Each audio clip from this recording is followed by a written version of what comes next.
ಕರ್ನಾಟಕ ಪತ್ರಕರ್ತ ಸಂಘದಿಂದ ಪತ್ರಿಕಾ ದಿನಾಚರಣೆ. ಅನಾಥ ನಿವೃತ್ತ ಹಿರಿಯ ಚೇತನರಿಗೆ ಸನ್ಮಾನ. ವಿಜಯನಗರ ಜಿಲ್ಲೆ ಕೂಡ್ಲಿಗಿ ಜುಲೈ 15 ಕರ್ನಾಟಕ ಪತ್ರಕರ್ತರ ಸಂಘ ಕೂಡ್ಲಿಗಿ ಘಟಕದಿಂದ ಪಟ್ಟಣದ ಜ್ಞಾನಭಾರತಿ ಶಾಲೆಯ ಸಭಾಂಗಣದಲ್ಲಿ ಜುಲೈ 15ರಂದು ಪತ್ರಿಕಾ ದಿನಾಚರಣೆ ಕಾರ್ಯಕ್ರಮವನ್ನು ಆಯೋಜಿಸಲಾಗಿತ್ತು. ಕೇಳಿಕೊಂಡು ಇವರೆಲ್ಲ ಮಾತಾಡ್ತಕ್ಕಂಥದ್ದು ಕೆಲವು ಸುಳ್ಳು, ಕೆಲವು ನಿಜ, ಹೀಗೆಲ್ಲ ನೋಡಿಕೊಂಡು ಅದನ್ನು ಮುದ್ರಣ ಮಾಡಬೇಕು. ಸುದ್ದಿಯನ್ನು ಯಾವುದು ನಿಜ ಅನ್ನೋದನ್ನ ಮುದ್ರಣ ಮಾಡಬೇಕು ಅಂತಂದು ಅವ್ರಿಗೆ ವಿಚಾರ ತಲೆ ಬರುತ್ತೆ. ಅದನ್ನು ಪತ್ರಿಕೆಯಲ್ಲೂ ಸಹಿತ ಹಾಕ್ತಾರೆ, ಪ್ರಕಟ ಮಾಡ್ತಾರೆ. 4 ಜನ ಸೇರ್ಕೊಂಡಾಗ ಇಲ್ಲಿ ಮಾತಾಡ್ತಾ ಇದ್ರು, ಅದು ಸುಳ್ಳು ಸುದ್ದಿ ಆಗಿರ್ತಾ ಇತ್ತು. ಆ ಉದ್ದೇಶದಿಂದ ಈ ಪತ್ರಿಕೆಯನ್ನ ನಿಜ ಸುದ್ದಿ ತಿಳಿಸ್ಬೇಕು ಅಂತೇಳಿ ನಾನು ಪ್ರಾರಂಭ ಮಾಡಿದೆ ಅಂತ ಅವರು ಪತ್ರಿಕೆಯಲ್ಲಿ ಪ್ರಕಟ ಮಾಡ್ತಾರೆ. ಅಲ್ಲಿಂದ ಈ ಮಂಗಳೂರು ಸಮಾಚಾರ ಅಂತಕ್ಕಂಥ ಪತ್ರಿಕೆ ಆ ಒಂದು ಹಿನ್ನೆಲೆಯಲ್ಲಿ ಪ್ರಾರಂಭ ಆಗ್ತದೆ. 1780ರಲ್ಲಿ ಜನವರಿ 29ರಂದು ಬೆಂಗಾಲ್ 1605ರಲ್ಲಿ ಜರ್ಮನಿಯಲ್ಲಿ ರಿಲೇಷನ್ ಅಂತಕ್ಕಂಥ ಹೆಸರಿನ ಪತ್ರಿಕೆ ಜರ್ಮನಿಯಲ್ಲಿ ಪ್ರಾರಂಭ ಆಗುತ್ತೆ. ಮತ್ತೆ ಅದೇ ರೀತಿಯಲ್ಲಿ ಬ್ರೆಜಿಲ್ ಅಂತೇಳಿ ಈ ಬೆರಳುಗಳಲ್ಲಿ ಹಿಡಿತವೆ. ಇಷ್ಟು ಸಣ್ಣದು ಪತ್ರಿಕೆ, ಜಗತ್ತಿನ ಅತ್ಯಂತ ಸಣ್ಣ ಪತ್ರಿಕೆ. ಮುದ್ರಣ ಎಲ್ಲ ಸೇಮ್ ನಮ್ಮ ಇಂಗ್ಲಿಷ್ ಪತ್ರಿಕೆಗಳು ಯಾವ ರೀತಿ ಇರ್ತವೆ ಅದೇ ರೀತಿಯಲ್ಲಿ ಮುದ್ರಣ ಅತ್ಯಂತ ಸಣ್ಣ ಪತ್ರಿಕೆ. ಅದು ನೀವು ಇಂಟರ್ನೆಟ್ ನಲ್ಲಿ ನೋಡಿದ್ರೆ ನಿಮಗೆ ಸಿಗುತ್ತೆ ಆ ಪತ್ರಿಕೆ ಯಾವ ರೀತಿ ಇದೆ ಅಂತಕ್ಕಂಥದ್ದು. ಆ ರೀತಿಯಲ್ಲಿ ಪತ್ರಿಕೆಗಳು ಬಹಳ ವೈವಿಧ್ಯ ವಿಶೇಷ ನೋಡಿ, ಸುದ್ದಿಯಲ್ಲೇ ಎಷ್ಟು ವಿಚಿತ್ರ ಇರುತ್ತೆ. ಇಂಥವುಗಳನ್ನ ಬಹಳ ವಿಶೇಷವಾಗಿರ್ತಕ್ಕಂಥ ಸುದ್ದಿಗಳು ಅಂತೇಳಿ ಗಮನಿಸಲಾಗ್ತದೆ. ಹಾಗೆ ಪತ್ರಿಕೆಗಳು ಈಗ ಸ್ವಲ್ಪ ಮುದ್ರಣ ಮಾಧ್ಯಮ ಏನಿದೆಯಲ್ಲ ಬಹಳಷ್ಟು ಕಾಸ್ಟ್ಲಿ.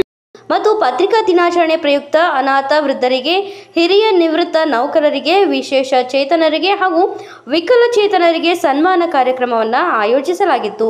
ಕಾರ್ಯಕ್ರಮದಲ್ಲಿ ವಿಶೇಷವಾಗಿ ಜ್ಞಾನಭಾರತಿ ವಿದ್ಯಾಸಂಸ್ಥೆಗೆ ಹೊಂದಿಕೊಂಡಿರುವ ಪುನಶ್ಚೇತನ ವೃದ್ಧಾಶ್ರಮದಲ್ಲಿನ ಅನಾಥ ಹಿರಿಯ ಚೇತನರಿಗೆ ಕಾರ್ಯಕ್ರಮದ ವೇದಿಕೆಯಲ್ಲಿ ಆಸೀನರಾಗಿದ್ದ ಗಣ್ಯಮಾನ್ಯರ ಉಪಸ್ಥಿತಿಯಲ್ಲಿ ಸಾರ್ಥಕ ಗೌರವ ಸನ್ಮಾನ ಆಯೋಜಿಸಲಾಗಿತ್ತು. ವೃದ್ಧಾಶ್ರಮದ ಎಲ್ಲ ಹಿರಿಯ ಫಲಾನುಭವಿಗಳಿಗೆ ಹೊಚ್ಚ ಹೊಸ ಉಡುಪು, ಫಲ ಹಾಗೂ ಅಗತ್ಯ ನಿತ್ಯೋಪಯೋಗಿ ಸಾಮಗ್ರಿಗಳನ್ನು ವಿತರಿಸಲಾಯಿತು. ನಿವೃತ್ತ ಹಿರಿಯ ನೌಕರರಿಗೆ ಹಾಗೂ ಕಲಾವಿದರಿಗೆ, ವಿಶೇಷ ಚೇತನರಿಗೆ ಕಾರ್ಯಕ್ರಮದ ವೇದಿಕೆಯಲ್ಲಿ ಸನ್ಮಾನಿಸಲಾಯಿತು. ಕಾರ್ಯಕ್ರಮದಲ್ಲಿ ಹಿರಿಯ ಪತ್ರಕರ್ತರು ಹಾಗೂ ಹಿರಿಯ ಉಪನ್ಯಾಸಕರು, ಹಿರಿಯ ಸಾಹಿತಿಗಳಾದ ಸಿದ್ದರಾಮ ಹಿರೇಮಠರವರಿಂದ ಪತ್ರಿಕಾ ದಿನಾಚರಣೆ ಕುರಿತು ಉಪನ್ಯಾಸ ನೀಡಿದರು.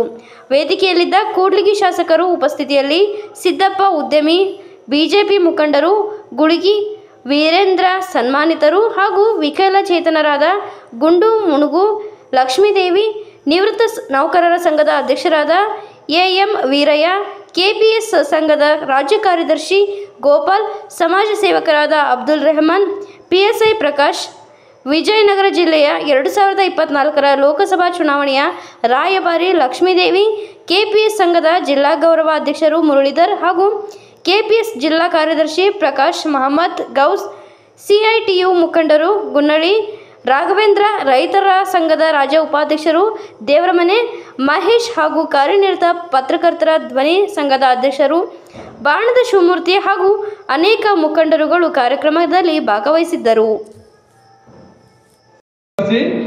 ಕೋಟಿ ಜನರಿಗೆ ಬಿಸಿ. ಹಾಗಾಗಿ ಯಾವುದೇ ಸರ್ಕಾರದ ಸಮಸ್ಯೆಗಳಾಗಲಿ ಹಾಗೂ ಸಾರ್ವಜನಿಕ ಯಾವುದೇ ಸಮಸ್ಯೆಗಳಾಗಲಿ ಅವರು ಎತ್ತಿ ಹಿಡಿದು ಅವರು ನಿಸ್ವಾರ್ಥ ಸೇವೆಯನ್ನು ಮಾಡ್ತಾ ಇರ್ತಾರೆ. ಯಾಕಂದ್ರೆ ಸಮಾಜದಲ್ಲಿ ತೊಂದರೆಗಳು ಬಂದಾಗ ಯಾರಾದರೂ ಧ್ವನಿಯಾಗಿ ಮೊದಲು ನಿಂತಾರ ಅಂತ ಹೇಳಿದ್ರೆ ಅದು ಪತ್ರಕರ್ತರೇ. ಹಾಗಾಗಿ ಈ ಒಂದು ಪತ್ರಕರ್ತರು ಸ್ವತಂತ್ರ ಪೂರ್ವದಲ್ಲಿ ಕೂಡ ಅವರ ಮಹತ್ವವಾದಂತಹ ಸೇವೆ ಕೂಡ ಬಹಳ ಎತ್ತರವಾಗಿ ಬೆಳೀಲಿ.